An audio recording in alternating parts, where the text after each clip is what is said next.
Hello students, कैसे हैं आप सभी। आई होप आप सभी घर पे सुरक्षित होंगे और स्वस्थ होंगे।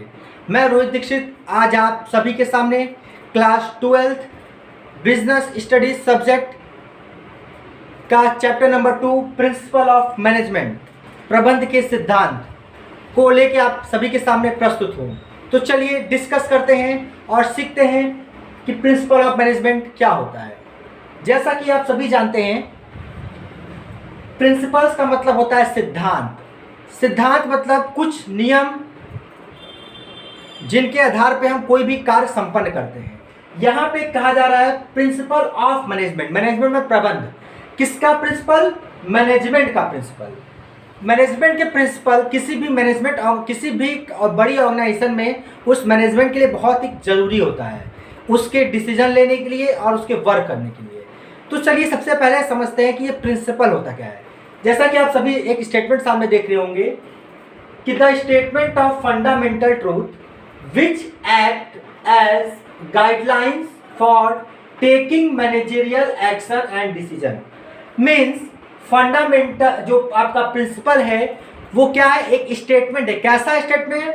फंडामेंटल ट्रूथ है, एक ऐसा सच है जिसके बेसिस पे और उसकी गाइडलाइंस के हिसाब से कोई भी मैनेजरियल एक्शन एंड डिसीजन किए जा सकते हैं। अगर मैंने किस मैनेजमेंट को कोई एक्शन और डिसीजन लेना है तो इन्हीं फंडामेंटल ट्रूथ और गाइडलाइंस के बेसिस पे अपने के यहाँ कोई भी डिसीजन और एक्शन कर सकता है। अब इसमें बात आती है कि वो फंडामेंटल ट्रूथ और गाइडलाइंस क्या होंगी। तो फंडामेंटल ट्रूथ और गाइडलाइंस ऐसी होती है जो कि यूनिवर्सल हो, हर जगह अप्लीकेबल हो और जिसमें फ्लेक्सिबिलिटी आए, जिसको अपने हिसाब से घटा बढ़ा सके। क्लियर? और ये फंडामेंटल ट्रूथ बिहेवियर होते हैं, मतलब ये आप बिहेवियर के हिसाब से चेंज होते रहते हैं। जैसा कि अभी हम आगे अगर इसमें देखें कि nature of management of principle, तो मैनेजमेंट ऑफ प्रिंसिपल्स के अगर हमको नेचर समझना हो तो हम इसको देखते हैं क्या है इसमें। जैसा सबसे पहला जो इसका नेचर है वो है यूनिवर्सल एप्लीकेशन।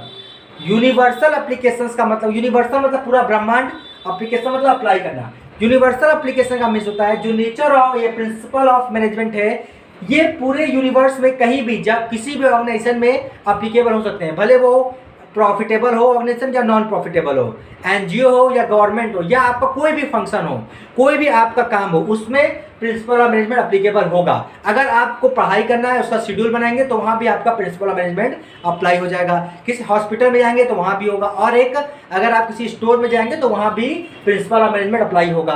तो इसीलिए पहला कहा गया है यूनिवर्सल एप्लीकेशन, मतलब ये हर जगह अप्लाई होता है।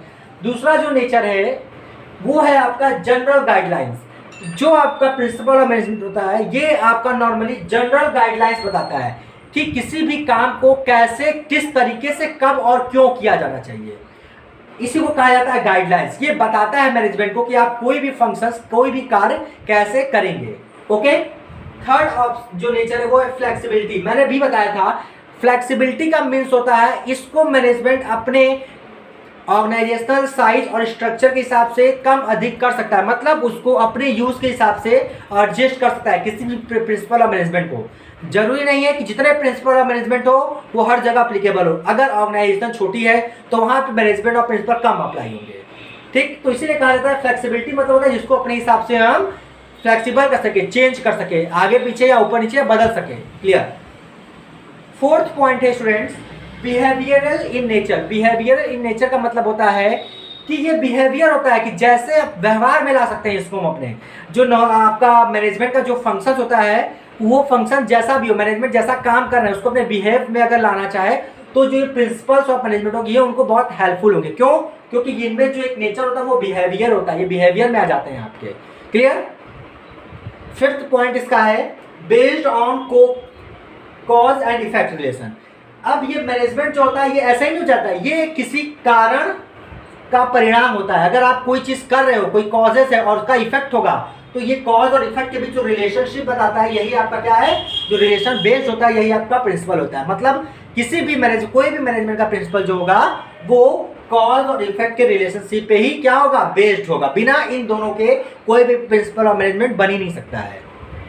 And fifth and last nature is contingent. Contingent मतलब होता है डिपेंड अपॉन द सिचुएशन, जो सिचुएशन पे डिपेंड करता हो भी सकता है, नहीं भी हो सकता है। जैसे आप सबने कॉन्टिजेंट लायबिलिटी का नाम सुना होगा, ऐसी लायबिलिटी जो पे करनी भी हो सकती है, नहीं भी करनी हो सकती है। ये डिपेंड करता है किसी भी घटना के होने पे, किसी भी कोई भी अगर घटना हो जाती है, कुछ भी ऐसा सिचुएशन आ जाती है, तभी ये क्या होगा, वर्क होगा। तो इसीलिए कहा जाता है जो प्रिंसिपल ऑफ मैनेजमेंट है उसका एक नेचर है कॉन्टिजेंट, मतलब ये सिचुएशन पे डिपेंड करता है कि कहाँ पे कब और कौन सा प्रिंसिपल अप्लाई होगा। आई होप आप सभी को नेचर ऑफ मैनेजमेंट प्रिंसिपल समझ में आया होगा। क्लियर। अब आप बात करते हैं कि मैनेजमेंट ऑफ प्रिंसिपल कितने हैं या किसने दिया। तो इसमें सबसे पहला जो नाम आता है वो आता है फ्यूल्स प्रिंसिपल ऑफ मैनेजमेंट, जिसको पहला हम लोग पढ़ते हैं फ्यूल्स प्रिंसिपल ऑफ मैनेजमेंट, जो बहुत ही इंपॉर्टेंट और पॉपुलर है बिजनेस में, ये मैनेजमेंट में।